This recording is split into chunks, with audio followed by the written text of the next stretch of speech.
Hello guys, welcome back to the Eat Like Ruby podcast. I am back with Shaq again. Shaq was here last week and he's back now. Hey Shaq. Hello, thanks for having me back. Thank you for coming back. So guys, if you listened last week, we pretty much just spoke all about Shaq's like triathlon, Ironman prep and all that sort of stuff. But I feel like there was some cool stuff in there about aggressive fat loss, scale weights, training for events, training for goals, having motivation, so many things. So it was just a bit of a chatty episode, but I think there would be some cool takeaways in that one. Yeah. But we said in that we were going to do the Q&A as well. So we did Instagram Q&A. We chucked the question box up on Instagram. People can submit their questions and then we will just talk through them. So first of all, guys, we do this on the podcast page, which is just like Eat Like Ruby podcast on Instagram. So make sure you're following that so you can submit them. But we got so many. Really? There's heaps, guys. So we won't be able to answer them all. But if we ever don't answer it, just like keep submitting it. We'll get to it one time or whatever. Don't feel like, oh, they didn't like my question. It's just like, I think there was 94 responses on the Q&A box. Shit. So we can't do 94 questions. We'll be here forever. But I like to kind of pick a few where I think either a lot of people would benefit from hearing it or it's something we haven't spoke about before. Like it's a little bit different. Yeah. Okay. You know. That's cool. Yeah. The one thing we said last week that we were going to speak about, which we didn't, which was training the gut. Yeah. Which is such an interesting topic. Because half people wouldn't really know what that means. No, I think people are like, what are they talking about? So did you know what this meant? Before triathlons? No. No. And before Ruby teaching you about triathlons. So no, this is really cool. And this is actually really interesting because it's obviously predominantly for athletes, but it comes back to everyday just gym goers and nutrition as well. Because basically what we're talking about here is building the tolerance in the stomach to pre-training nutrition, really. And for you, like pre and intra-workout nutrition, intra meaning like while you're competing or while you're performing, like what you're consuming then. So the concept of training the gut is something that's spoken about heavily in the sports nutrition world because it can be done, is one of the first things we want to point out. We can teach the gut and teach the digestive system to tolerate more food, more carbohydrate, just more mass and more intake over time. And that's really, really cool because if we think about Shaq, if you listened last week, Shaq is training for the half Ironman, which is 6 hours.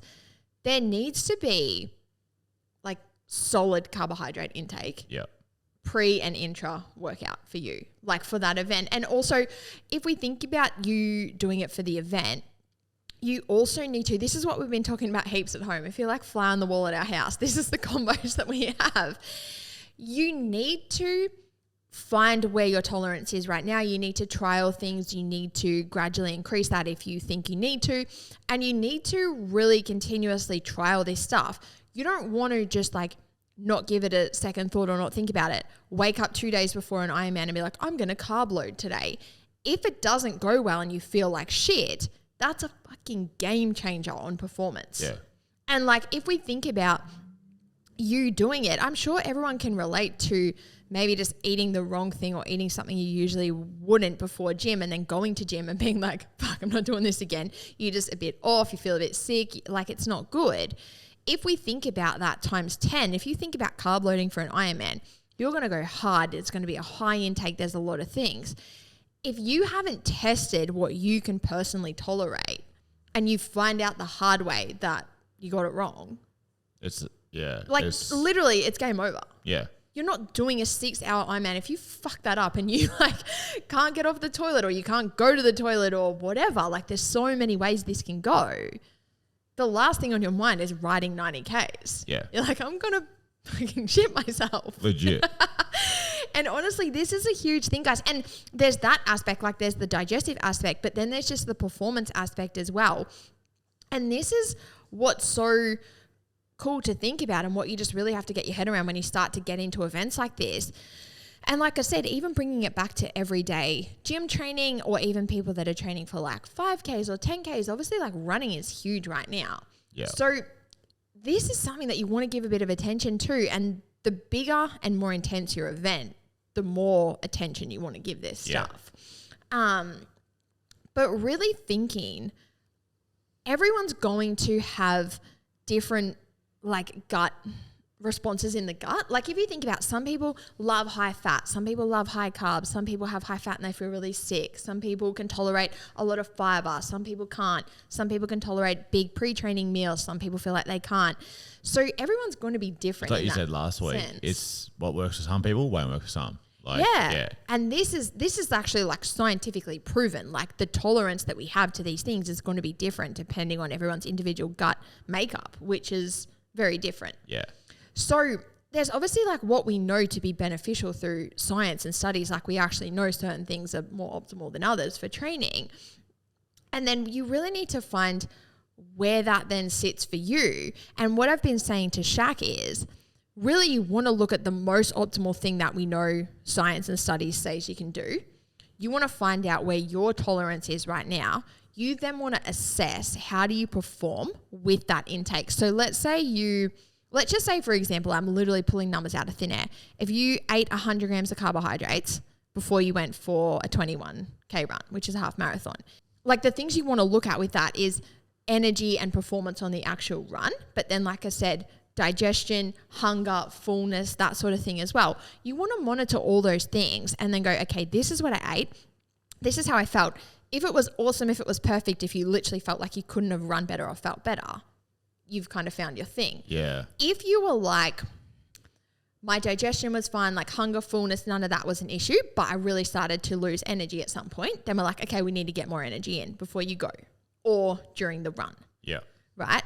If like there's so many things that you want to assess and you'll fall into different categories with all of them, because you might say, I was really fucking full, but my energy was terrible.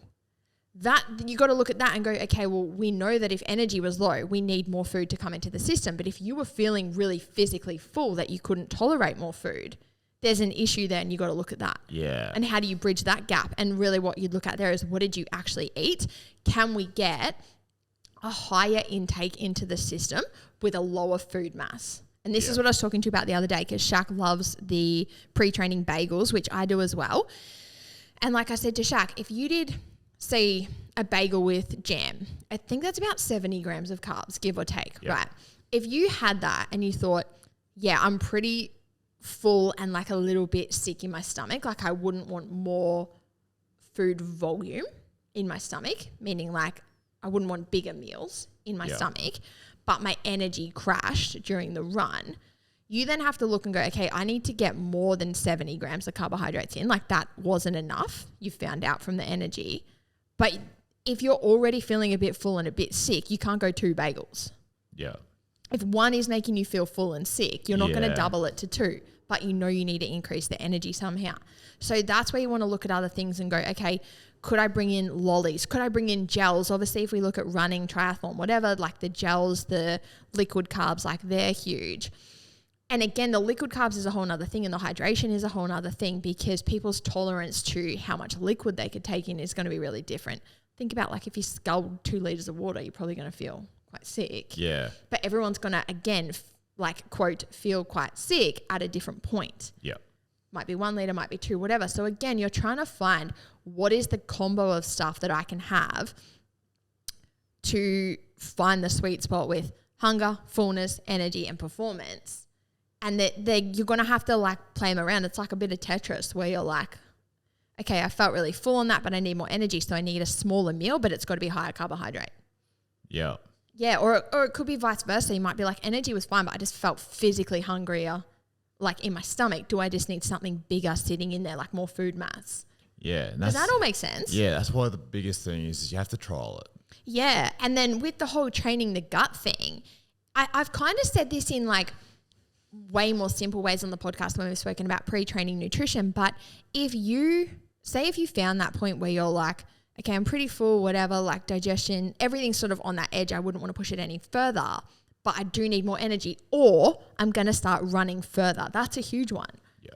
Because if you think about, if you're running, let's say you go from a half marathon to a full, like if you're running 21Ks all the time, and you've got your perfect pre-training nutrition sorted and your intra-workout nutrition sorted, but then you start to add another 21Ks, like you're going to work towards 42.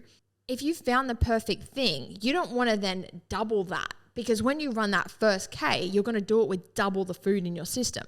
So it's no longer going to be comfortable. but then you've got another 21 Ks at the back end that you need to fuel. Yeah. So did that make sense? Yeah.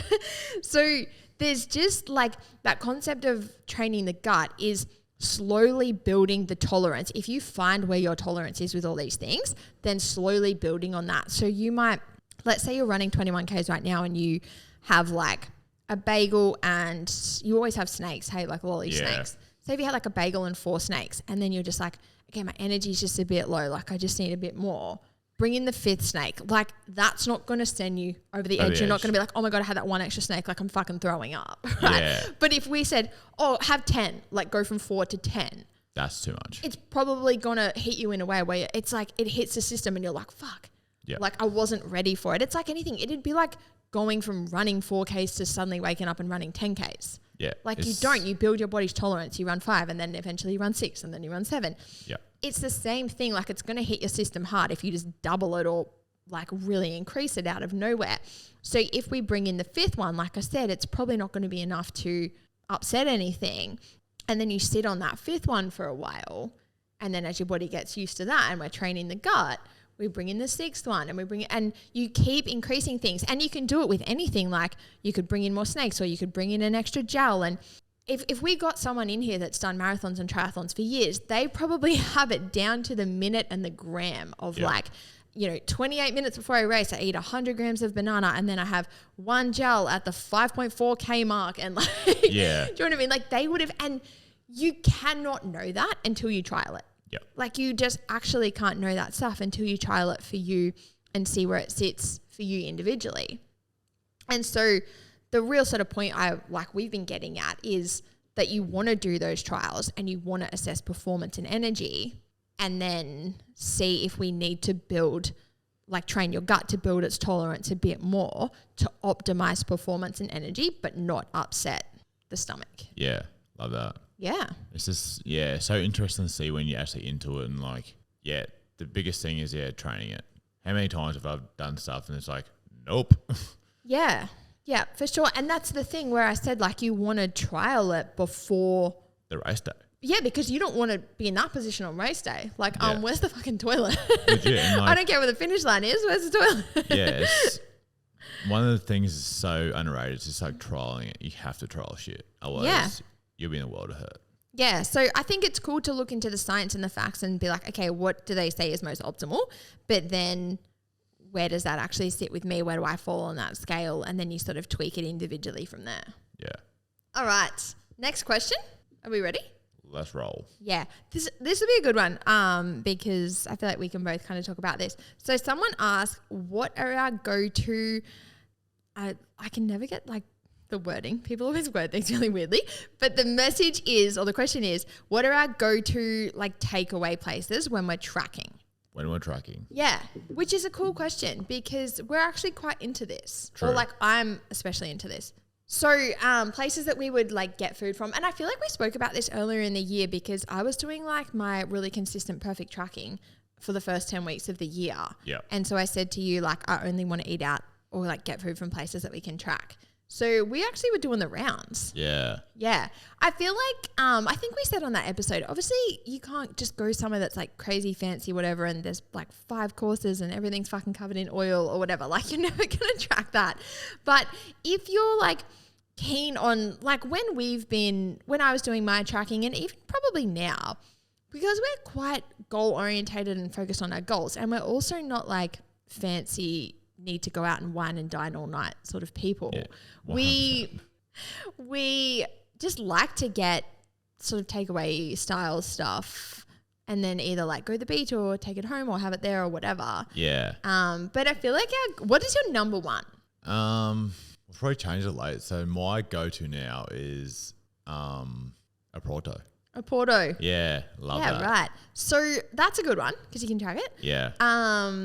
It's not bad. It's pretty good. We used to love Nando's and then I feel like Nando's are really fading out and then the one that is still here is not that great anymore. Yeah, and it's always open or never closed. Like when you go it's there. Always open, never closed. It's always closed, never opened. There we go. It's just random as. Yeah. But Nando's is a good one. I love Nando's. If you happen to have a Nando's near you and it's good and it's awesome, it's so good to track the 4 tenderloins. They are just like pretty much all protein, low calories, all protein, and they're nice. And then if I'm on like low cal deficit, I'll team it with the spicy rice. Or if I've got extra calories, I'll go chips. Yeah, okay. Yeah. Nice. But that's a good one. And I feel like places like that are so good because you can just get what you want. Like you can get literally half chicken, large chips, whatever. Yeah. And then I can just adjust mine to whatever I'm kind of focusing on at the time. Yeah. And then you're not feeling like you're missing out or like you're eating salad while everyone's eating chips or whatever. Yeah, 100%. Yeah. Our other go-to grilled is a great. Grilled. It's easy, it's great. It's always just nice. Yeah, I feel like it's always consistent. But the other like low-key one with grilled is Betty's Burgers. That is pretty nice. They're so nice. I just don't know if they're that popular. Like, is there that many of them around? Don't know, but yeah. There's a few around the coast, but I don't know. So I don't know if they're everywhere. Maybe all Brisbane way, maybe. Yeah, but I don't know about like other states and stuff. We just Right. assume everyone lives on the coast. But if you've got Betty's Burgers near you, definitely try them out. If you're someone I was a little bit snobby, like I'm team grilled, I'm not going there. Yeah. And then I don't know why. And then we went there and it was great. It's just I really like it. Yeah, soft buns, just so nice. Soft buns. That's one of the things that make or break my burgers. Is just quality buns. If they're soft, toasted, nice, you got me. Love it. The chips are good as well. They got fries. Yeah. I'm a fan of That's the fries. another thing. Chips. Has to be good chips. Yeah, for sure. Yeah. It's if someone's doing bad chips, it's like get with the times. It's 2024. Legit. How are you fucking up chips? We can get them fucking good in the house, air fryer. So come on, up your game. Come over. We'll show you how to do it. No, but so Betty's is great. What else? Domino's. Oh, feel like this is something a lot of people don't know. Is the mini Domino's. So Domino's have a mini range, guys. And I did a reel about this once and it went off because I feel like most people didn't know that this existed. So Domino's have the mini range and they're about 500 calories, give or take, depending on like what one you get, what flavor you get. But they're actually great because you know how some things say mini? Yep. And it's like as big as your fucking little toe. Yeah. And you're like, well, yeah, well, great. I'm not going to call that a fucking pizza. Legit. Like there's so, like I hate when something says, oh, like a mini version of this. And then you're like, that's actually minute.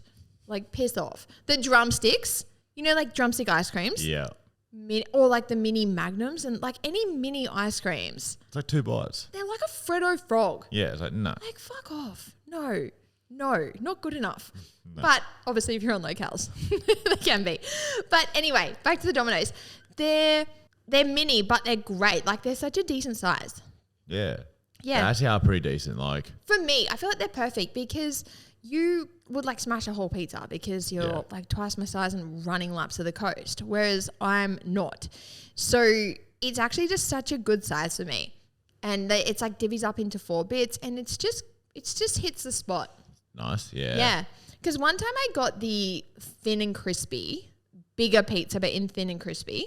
And it just wasn't that great. And then I was like, I'd actually rather just go the mini. It's quite filling. It's quite good. Like, yeah, it's a good one. What else? I mean, obviously you can get typical shit like KFC, Macca's, whatever, but I don't personally eat much of that. Shaq obviously loves KFC. All right, let's talk about KFC for 3 hours. All right, so. No, let's talk about KFC because we got KFC after the triathlon. Yep. It's not worth it. See, that's where we're going to fight. This is what's going to break us up. I think it's never bad. No. So, okay, let me actually explain this. So, I got what are the sizes at KFC? So you got regular or large? And that's it. No. Don't you get like maxi? Oh, small, regular, maxi. No, regular, large, maxi. Yeah, that's it. There we go.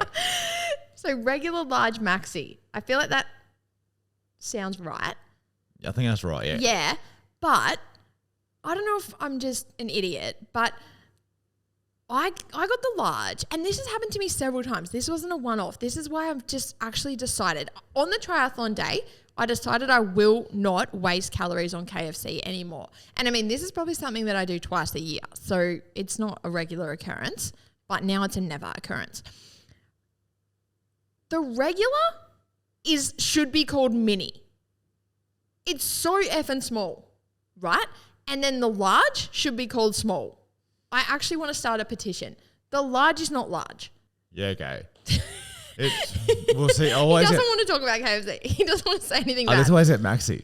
I know you do. But, okay, no, but this kind of backs up my point. So, I got the large, thinking if someone says to me large chips, I'm thinking that they're big. Gee, if I said, I'm getting you a large chips, you want like a decent chips. Let me finish. The large is not that large. I feel like I want to get one Ubered here and we can prove it. I want to get one in every size. I feel like we should make a reel or something when this comes out. The large is not that large, right? And then hear me out. I got a large popcorn chicken and a large chips. 1,300 calories. Fuck off. If I'm spending 1,300 calories on something, it's not a small chips that they've called large. Like, that's bullshit. Like, as you can tell, guys, it really put me off and I'm done. We can tell. Yes. But honestly, like 1,300 calories. There's people that eat like Ruby that eat like 1,400 or 1,500 calories for their whole day. Yeah, okay. That chips and popcorn chicken. And it's not a meal. It's like, I don't feel like you eat that and then go, yep, okay, cool. Like, I'm full, I'm satisfied. Like, it's not satisfying in a good way, I don't think. You think it is because you get like the massive snack box. Yours is probably 4,500 calories. Worth it. I feel like we spent 20 minutes on this one question, but it's honestly, I feel like it's one of those things where in your mind, you're like, oh my God, KFC is so good. I'd love it, whatever. And then in reality, I just don't think it's that good. And I definitely don't think it's worth 1,300 calories. Think about this, right? I reckon so many women especially could relate to this. If you were in a position where someone was like, let's get KFC, and you're like say you're dieting and you're kind of mindful of your food and whether you're tracking or whatever.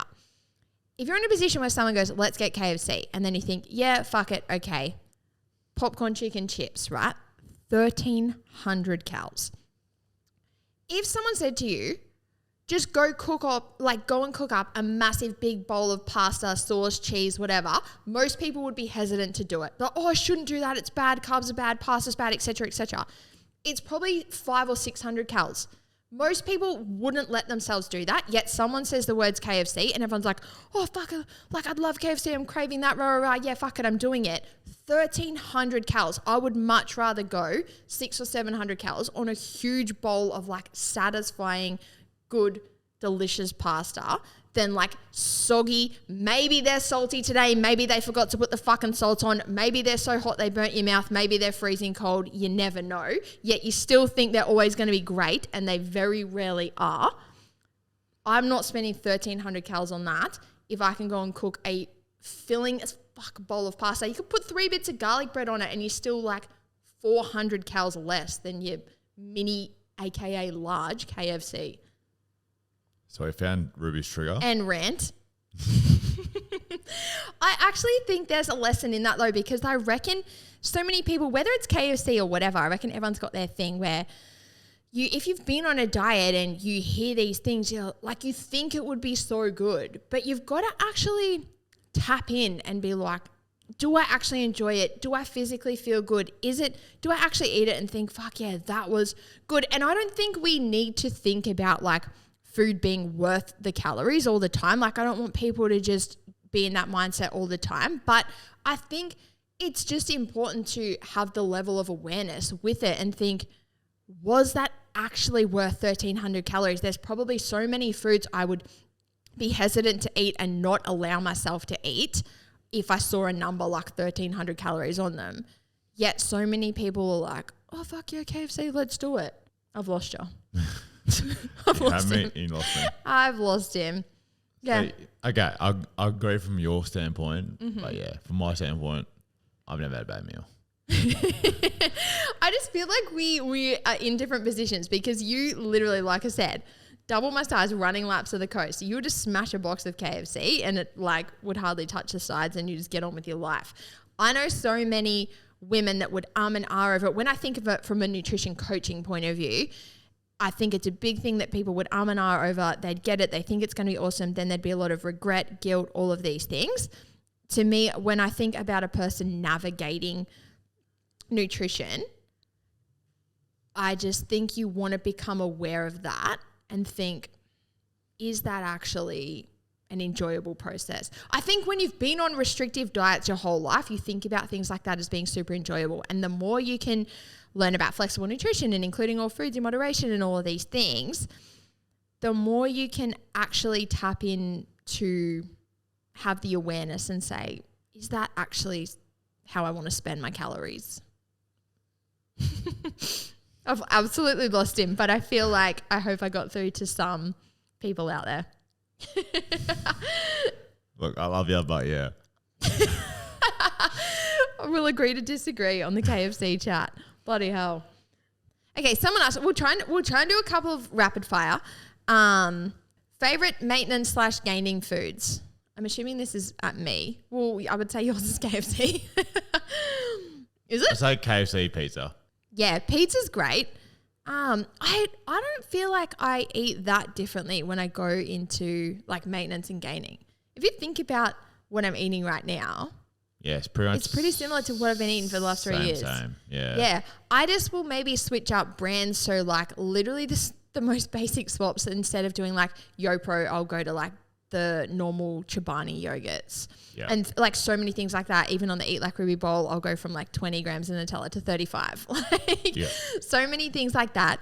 But yeah, there's actually nothing. Probably the biggest thing I love is I love all my pre-training meals because I'll go like Cocoa Pops, Fruit Loops, crumpets, bagels, something like that. Just a big carb meal. Like I'm a huge carb fan. Yeah. Like I just love high carb. So I love just being able to load them up.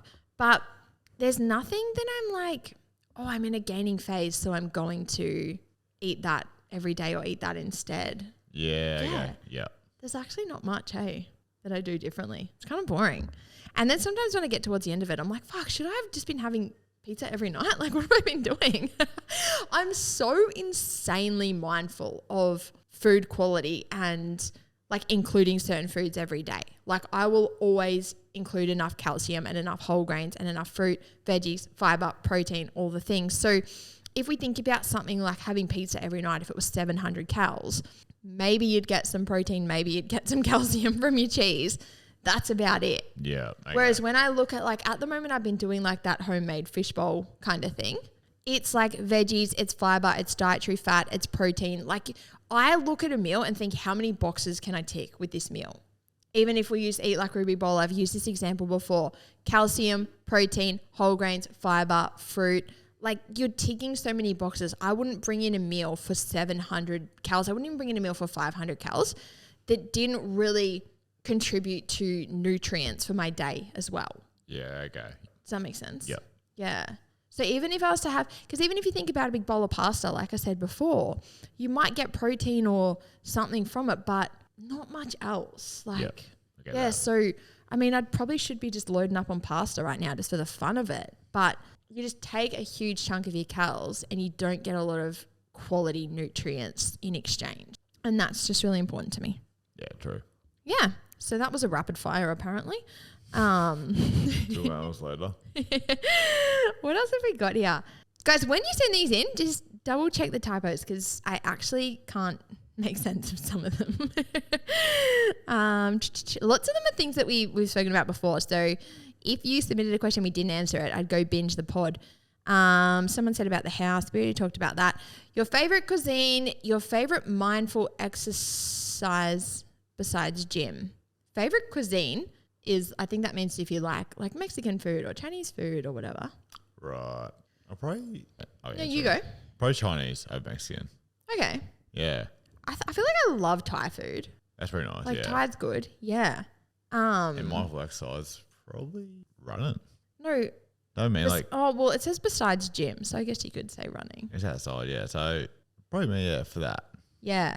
I think they mean like mindfulness, like... You know, people do like journaling or meditating, like breath work, that sort of stuff. Well, mine is kind of running because I got no headphones. Yeah. So there is my own little thoughts. Yeah. It's crazy that you run like 20 Ks, no headphones. He thinks about me. It's like, shit. What do you think about when you run? I just look at the ocean, think about my own little shit. Like, yeah, thinking about stuff. She's not impressed. But though, my best ideas from like work and shit like that come from my runs. When I'm not thinking about shit, it's like, oh. Yeah, for sure. Yeah, could not think about anything else. Yeah, you need to switch off sometimes.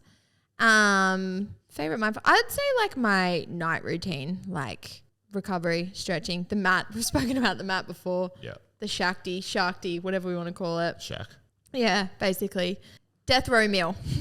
KFC. Yeah, no question there. I'd have to say pizza. Like you'd have to just get a really good pizza. Okay. I think. Yeah. That was rapid fire. Look at us go. Okay, someone asked, I've got so much to say about this. How much time do we have?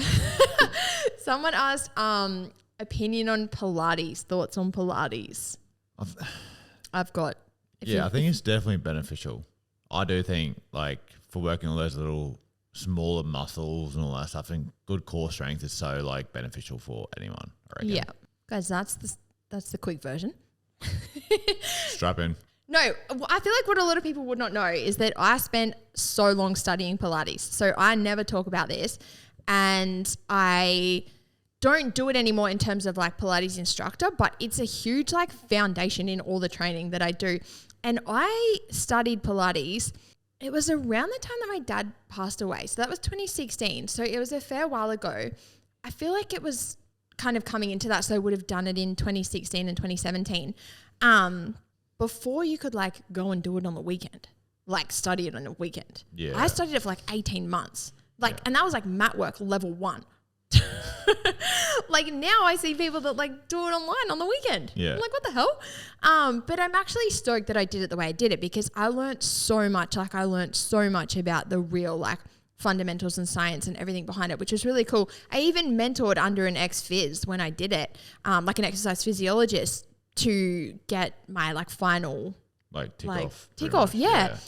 So it was a big thing, but I loved it. And I love Pilates. Like I wouldn't have studied it. And then I taught it for years as well. Like I taught mat work for years. I feel like I've never spoken about this. Hey. Yeah. Are you looking like I didn't know this, G? So I actually love, like you said, for like all the little things in the core strength, what a lot of people don't even know. Like here's some random fun facts. The actual reformer is based around a hospital bed, and it was designed for like soldiers that were too injured, like during war and stuff, to get up out of bed, and they needed to exercise them when they couldn't get out of bed. And so that's why if you think about a reformer, if you think about like an old school hospital bed, like that's what the reformer was based off of. Yeah, true. And then obviously it's come a long way now because it slides and it moves and like they do all kinds of crazy stuff. But that was like the actual where it started. Yeah, wow. Yeah. And the guy who invented Pilates, his name's Joseph Pilates. And he, like, guys, I told you, I'll be here all day. He was like young and he was really skinny, quite weak, etc. And just didn't like it and wanted to like build strength and work on his movement and stuff. And he actually based heaps of it. This is so random, but I'm not pulling this out of nowhere. I'm told you, I studied this for a long time. He based heaps of it. He spent time literally in the forest, like studying the movement of animals, and based so much of it of like the way animals move.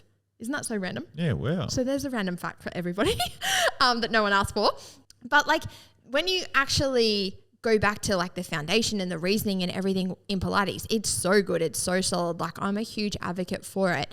I feel like if people are using it the right way and what it was invented for and what it was designed for, it's incredible. But I feel like it's been taken in some kind of shitty ways. Yeah. Recently, or like I feel like it just got really trendy. And like what I mean there is, if we think about like the really sort of core, not as in like Pilates core, but like the foundational like good exercises in Pilates, if you think about things like a plank, dead bugs, toe taps, like reverse crunch, clams, all these sort of things, they're actually very boring when you think about it. Yeah. Right. And so I feel like what has like an issue that's coming with Pilates is people maybe start with those things and then very quickly are kind of bored. So they're like, oh, I'm ready to advance to the next thing. I actually don't think anyone is ever too advanced for a dead bug or a plank, because even if you've really mastered those things and you can do them well, the benefits of doing them like 2 to 3 times a week to maintain that core strength is so beneficial. Yeah, 100%. So I don't think, and I think that's so common in Pilates is people get to a point where they're like, oh, that's boring. I'm advanced. I'm past that, whatever. I want the crazy, fancy, fun stuff with the bands and the balls and the reformers and all that. And I think people make that jump too soon and then they leave all of the actual really like core foundation shit for dead because it's quote like boring or easy or whatever. But that's a real beneficial shit. Yeah, it's like I always say. Can't out-train the basics. Yeah, you do. You've actually said that before, so can confirm. But if you think about a dead bug, if people don't know what dead bug is, you can just Google it. But really the point of dead bug is that you can maintain like neutral spine, strong pelvis, strong core, strong hips. Like you can hold everything in place while there's like external movement happening in the rest of the body. So if we're extending the arm or we're tapping the toe, we're extending the leg, whatever, and you can maintain like a strong core and neutral spine and all those things. I think a lot of people just fucking squeeze their abs and like brace their core and then like whip their arms and legs around super fast and then are like, okay, I'm done with that. What's next? Yeah. And they kind of miss the mark. And then I think as well, I think some people do study it too quickly now. And then the result of that and the combo of that is kind of like, and I don't say this to shame because there'll definitely be people that have like studied it and are really good at it. But I reckon you get like instructors that are not that, like they don't really understand it. Yeah. And then the combo of that with a person in a class being like, I want to do more advanced things. I'm ready to move on or whatever. They just keep kind of throwing movements at people when you haven't really mastered the basics. Yeah. So Correct. I think the actual foundation of Pilates is awesome, but I feel like it's been taken in a direction where everyone wants it to be fun and fast and trendy and all these things. And that's not really the point. Like you kind of miss the mark and the benefits. Yeah. And I think the other thing that is a huge issue that people need to understand is I feel like it gets marketed so heavily for like toning and toning up. And it's just not the thing. Yeah. Like it's just not. The people on the Pilates ads don't look like that because they do Pilates. They do Pilates because they look like that. Legit. Does that make sense? Yeah. Like if somebody is tall and long and lean, they didn't get that way from all of their Pilates. They got put on the Pilates ad because they look like that. Yeah. Like people got to understand that. And I don't want to take away, like I said, there's so much benefit to doing it. But I think we see these people on the fucking poster or the Instagram ad or wherever you're doing your Pilates. And then you think, oh my God, like Pilates makes you look like that. It's like, no, they do Pilates because they look like that. Yeah. It'd be like someone saying, oh, Shaq played in the front row for 20 years. That's why he's big. No, he played in the front row because he's big. Yeah. He didn't get big from playing there. Like, does that make sense? Yeah. So you've got to just really understand there are certain people's bodies that are like everyone's genetics. Obviously, we all look different, train different, whatever. You're going to like naturally be better at certain things and whatever. And then I think people like the marketing of that gets really fucked with. Yeah. And people get caught up in thinking like, I'm going to look like a Pilates girl. Right. And like me, like fucking Ian Thorpe over here, like I'm not going to look like a Pilates girl. It's just not the thing. Guys, we've been given the probably should wrap it up from Georgia in the background because we've been crapping on for too long. But I think I said last week I definitely want to do some more Q&A episodes. So if we didn't answer your question today, absolutely keep submitting them. Obviously, if you're an Eat Like Ruby, you can ask them anytime. But keep sending them through. We'll keep doing the Q&A box on the podcast page. And yeah, we'll do heaps of those over the coming weeks and months. But anything else? No, that's pretty much it, yeah. No, I think that's all from us today. Obviously, we'll be back next week. God knows what we'll be talking about, but it'll be good. We'll be ranting. We'll be raving. Give me something, Shaq. All right, guys. Thanks for having me again. No and also, worries. we'll be back next week to talk more about KFC. No, we won't be talking about KFC anymore. We're done with KFC.